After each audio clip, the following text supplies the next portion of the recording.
Okay.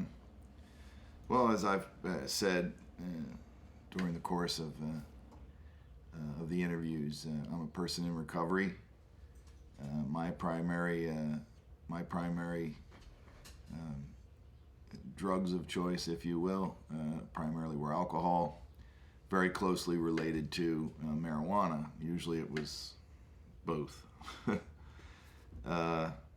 And I come from a family of alcoholism. My mother was an alcoholic. Her brother was an alcoholic. My oldest brother was an alcoholic, and the lucky stone got passed to me. And interestingly enough, I actually feel that way now.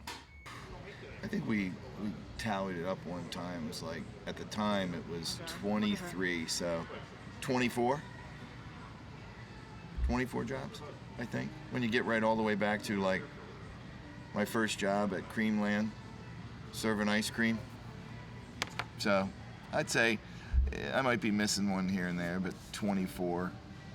And I suffer from depression anyway, but I became really depressed, realizing that ultimate question that pops into your head is, this is it? This is what it is? I'm gonna wake up every day and do the same thing I've been doing, and I hate it as it is right now.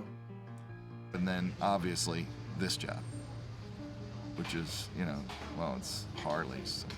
So it's awesome.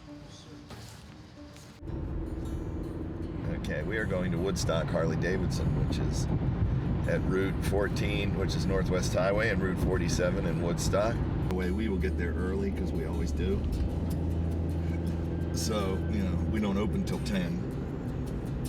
I like to get things done before the day gets going. I'm here at this time every day. Actually, we were here a long time ago, but we're open in 35 minutes. They're still not here. And I encourage you to watch them when they come in and see if they go over and clean their bikes and see if they go over and line their bikes up. And see, you'll find that ain't gonna happen. I realized 1 week after I started there that it was the right thing to do. It was the best decision I ever made. The commercials are true. The marketing at Harley-Davidson is true. That's why it's the brand that it is, and it's not hyperbole. It is freedom. It is being out in the open, going places you've never gone before, meeting people you've never met before. A real difference in a Harley-Davidson motorcycle is that it's a community of people. And I'm a firm believer that deep down everybody wants one, even people that aren't riding one. I have people come in and tell me, they'll talk to me about, for instance, a Honda Goldwing, and they'll tell me, oh man, Goldwing kicks Harley's ass. And they'll go on for like 15 minutes. And I'm sitting here thinking to myself while I'm listening to them, obviously I've drank the Kool-Aid. You're not gonna win me. I'm a Harley guy, so who are you trying to convince? I think you're trying to convince yourself that you don't look like a complete dork riding that thing. But that's just me. And that is, live the dash. And live the dash means that on your tombstone it says, born 1958, died, dash died. And so live the middle. Don't worry about the day you're gonna die. Live the middle. And that's what I like about that very much.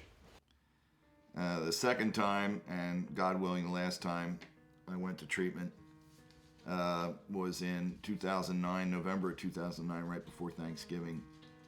And this time I actually had a rope around my neck. It was around noon we left on a football Sunday, and I actually I drank all the way down there.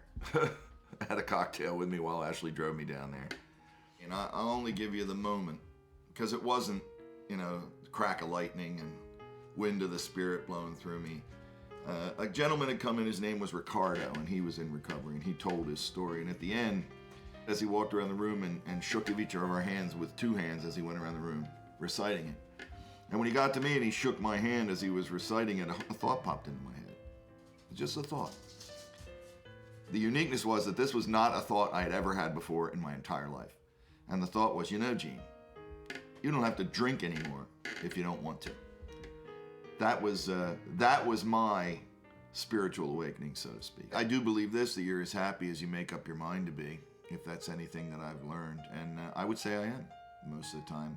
If I'm struggling with my depression, you don't get cured from it. I manage it with medication. Some days are better than others. Because it's always hard for me to, am I happy? I think I am, but I'm full of shit. So, who knows? But I think other people recognize that I am. At least they wonder what you're up to. My house of self is empty, my voice shallow and muted.